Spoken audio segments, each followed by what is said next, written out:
বিএনপির রাজনৈতিক উত্তেজনায় দীর্ঘ বহু বছর আগে দেশ ত্যাগ করে প্রবাসত ফারি জমাতে বাধ্য হইল রাঙ্গুনিয়ার আবুল কাশেম। তবে প্রবাসত যাইরও বিএনপির রাজনীতির লয় জড়িত আছিল তে সর্বশেষ দায়িত্ব পালন করছি মদিনা মহানগর বিএনপির সভাপতি হিসেবে। গত আগস্টের 5 তারিখ ছাত্র জনতার আন্দোলনে শেখ হাসিনার ভারত দায় জানার মাধ্যমে রাজনৈতিক পট পরিবর্তনের পরে নভেম্বর 19 তারিখ মঙ্গলবার সকালে দেশত ফিরে এসে আবুল কাশেম তারে বিমানবন্দর শুরু করিয়ে রাঙ্গুনিয়ার প্রবেশপথ তাপবিদ্যুৎ গেট আইলি নেতা কর্মীদের ফুল দিয়ে তারে বরণ করিল। পরে মিছিল সহকারে সাবেক রাষ্ট্রপতি জিয়াউর রহমান রাঙ্গুনিয়ার জিয়ানগরত প্রথম সমাধি জায়গায় শ্রদ্ধা নিবেদন করছি তিনি। এ সময় জিয়ারতের মাধ্যমে জিয়া রহমানের রুহুর মাগফিরাত কামনা করা হয়। এরপর পুমরা ইউনিয়নের গুসারা বাজারত আইলি নেতা কর্মীদের আয়োজনে সংবর্ধিত হয় আবুল কাশেম।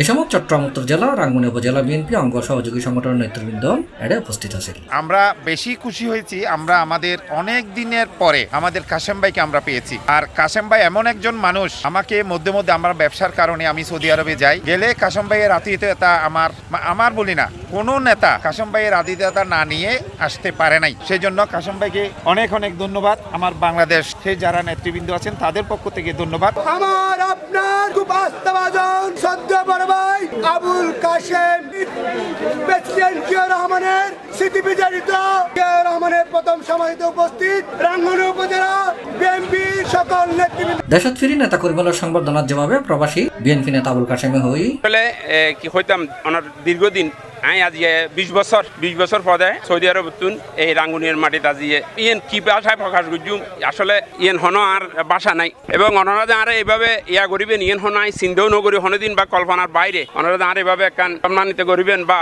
ইয়া করিবেন যা হোক ইয়েন হলে কৃতজ্ঞতা উপস্থিত যে মিডিয়া বা সবাইকে ধন্যবাদ জানিয়ে আমি আমার সংক্ষিপ্ত বক্তব্য এখানে শেষ করলাম। C+ চট্টগ্রাম।